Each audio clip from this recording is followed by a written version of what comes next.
Check out this quick hitter from the Pure Hoops podcast. BJ Armstrong and Eric Newman break down Pelicans at Heat on Christmas Day. With the New Orleans Pelicans, they have a new coach, they have a new system, a new thought process. And what I'm looking for from the Pelicans is the following: the health of Zion Williamson. That's what I'm looking for. I want to see a healthy Zion. I want to see a young man that's capable of playing consistently over 30 minutes a night. And then we'll go from there. You know, we're talking a lot about what they could be based on the potential of Zion, because he's only played, 19 or so games in the NBA. But when you see him, you see the realm of possibilities. Now I want to see it. Lonzo is at a place in his career where he's not a rookie. He's been around the league now a couple years now, where he should be ready to perform. Zion, let's get ready to perform. Ingram last year was an all-star, and they have some good veteran players.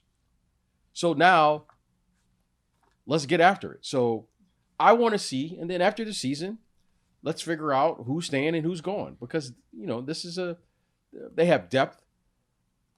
They have excellent young players, but now let's go out here and, you know, win some games. What is significant progress to you for New Orleans? To be playing meaningful games late in the season.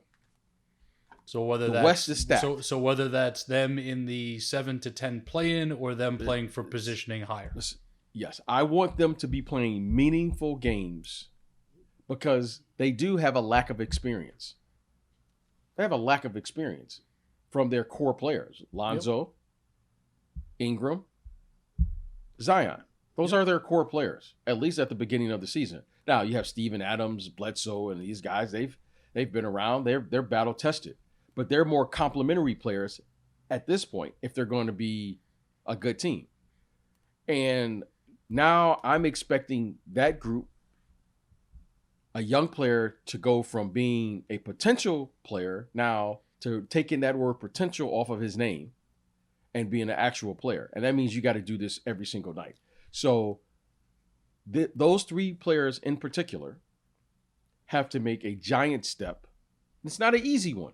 A giant step where consistently they take on the challenges, they begin to play meaningful games, and hopefully that translates for the New Orleans Pelicans a chance, or better yet, to be in the playoffs when the season ends. That, to me, is a very successful season for this group. Their opponent, the Miami Heat, knowing the run they made, the chemistry, the Heat culture, the short turnaround, what's realistic in terms of where Miami is to start this season? I don't want to say it's human nature to have some sort of a letdown and take a step back before they rev it up and get it going again, but I'm curious to see who they're going to be from the start of the season as we move through. Where do you think they're going to be to start? Well, it's interesting to listen to their leader, Jimmy Butler, talk. If you listen to Jimmy Butler, you think that they didn't make the playoffs a year ago. He loves the role of the underdog. He's comfortable in that role. He's comfortable without the experts and all of the media choosing them to come out of the East. He's comfortable with that. He accepts that. He thrives in that environment. I think this team, with the really development of one player, Bam Adebayo has been the one player that has propelled them to the next level. They have a 5-man or a 4-man or a big who can play. They can play the game through him, and that allows them the versatility and flexibility to play the game in this new world of NBA that we live in, with pace and space and moving the ball from side to side through their big. I mean, Bam basically is a triple threat waiting to happen every single night. I mean, he's capable of getting a triple-double every single night. And I expect them now to go for it.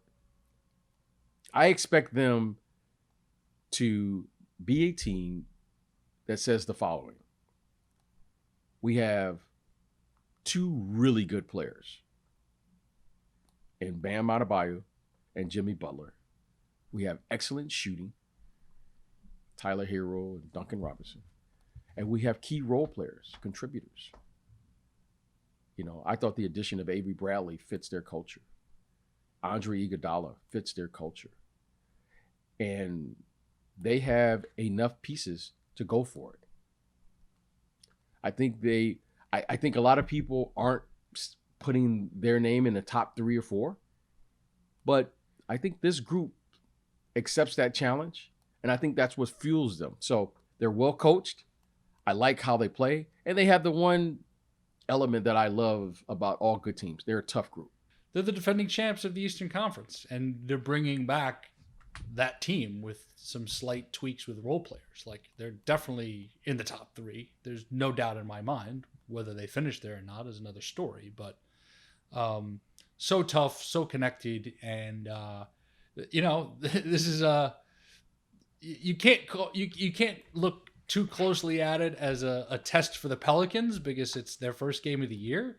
But this will tell us something about the Pelicans' toughness with how they perform against the Heat to start the season. So it'll be interesting. One thing we know about the Heat on Christmas Day, they're going to play hard. We hope you enjoyed this quick hitter from the Pure Hoops podcast. Check out the full episode for all the Christmas Day matchups and more.